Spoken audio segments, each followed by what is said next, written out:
మనకున్నటువంటి స్థలాలు, మనం ఉద్యోగరీత్యా కావచ్చు, ఇతరత్ర విషయాల్లో మనం బయటుండేటప్పుడు, ఆ స్థలాన్ని వేరే వాళ్ళు కబ్జా చేసేశారు. స్థలాన్ని పొజిషన్ వేరే వాళ్ళున్నారు. మన స్వాధీనం లేదు. అటువంటి సందర్భాల్లో న్యాయపరంగా ఎటువంటి సలహా తీసుకోవాలి అన్నది నేను క్లియర్‌గా వివరించే ప్రయత్నం చేస్తాను. Not sure only sir. హ్మ్. ఇప్పుడు నేను చెప్పినటువంటి కేస్ ఒక్కటే కాదు. మరొక కేసు కూడా కొంతమందున్నారు. ఓ పెద్దాయన ఆల్‌మోస్ట్ ఏజీ ఆఫీస్‌లో వర్క్ చేసి ఆయన రిటైర్మెంట్ స్టేజ్‌లో ఉన్నారాయన. చాలా పెద్దాయన. హ్మ్. ఆల్‌మోస్ట్ ఇప్పుడు 75, 76 ఇయర్స్ ఉంటాయి ఆయనకి ఏజ్.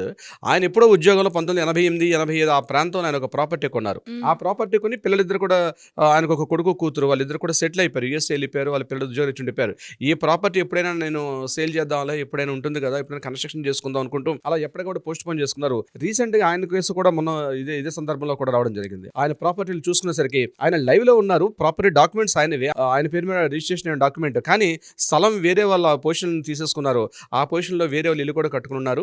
దానికి సంబంధించినటువంటి కన్‌స్ట్రక్షన్ అవుతుంటే ఇమ్మీడియేట్‌గా ఆ పక్కన నైబర్స్ ఎవరో ఫోన్ చేస్తే ఈయనకి ఇన్ఫార్మ్ చేస్తే మనం వెళ్లి మాట్లాడడం కూడా జరిగింది. అది ఆల్రెడీ పొజిషన్ తీసేసుకొని అక్కడ కూడా రిజిస్ట్రేషన్ అయిపోయి ఉంది. అంటే ఈ 2 వేర్వేరు సందర్భాలు నేను చెప్పాను. ఒకటి పర్సన్ ఇక్కడ లేరు. అంటే పర్సన్ విల్లు రాసి చనిపోయారు వీళ్ళ ఫాదరు. కానీ ఇతని పేరు మీద విల్లు ద్వారా ఈయనకి సంక్రమించాల్సిన ఆస్తిది. ఈయన పేరు మీద ఇంకా రిజిస్ట్రేషన్ డాక్యుమెంట్ ఇంక ట్రాన్స్‌ఫర్ కాలేదు. బట్ పొజిషన్ మాత్రం అక్కడ వేరే వాళ్ళున్నారు. ఇంకొకటి ఇప్పుడు నేను ఇంకో సెకండ్ ఎగ్జాంపుల్ ఏం చెప్పానంటే పర్సన్ లైవ్‌లో ఉన్నారు. ఆయన బతికే ఉన్నారు. కానీ పొజిషన్ మాత్రం ఈయనలో లేదు. వేరే వాళ్ళ స్వాధీనంలో ఉన్నారు. యెస్. అంటే ఇది యాక్చువల్‌గా ఇటీవల కాలంలో బాగా ఎప్పుడైతే రియల్ ఎస్టేట్ బాగా డెవలప్ అయ్యి స్థలాలకు విలువలు ఎప్పుడైతే పెరిగాయో ఇటువంటి కబ్జాలన్నయి ఎక్కువైపోయాయని చాలా చెప్పొచ్చు. ఎక్కువైపోయాయి.